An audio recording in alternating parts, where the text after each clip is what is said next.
179 নম্বর বুথে আজকে দেয়াল লেখা কমপ্লিট হয়ে গেছে। আমাদের একটা পার্ট ভাগ করে লেখালেখি হয়েছে, আমাদের পার্টের লেখা কমপ্লিট, তাই আমরা তাড়াতাড়ি খেয়ে নিচ্ছি।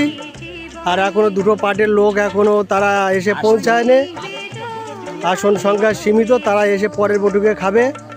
আর আয়োজন হয়েছে 3 কিলো চিংড়ি 100 লোকের ওপরে, 350 টাকা কিলো চিংড়ি, লাউ আর পুঁই শাক দিয়ে একটা ঘ্যাঁট, আর আম দিয়ে ডাল, আম ডাল হচ্ছে, আর ওই ব্রয়লার কি ওটা ক্যালভার্ট মুরগি কাটা 20 কিলো, 100 লোকের ওপর কাটা 20 কিলো, আর হচ্ছে গিয়ে আমের চাটনি।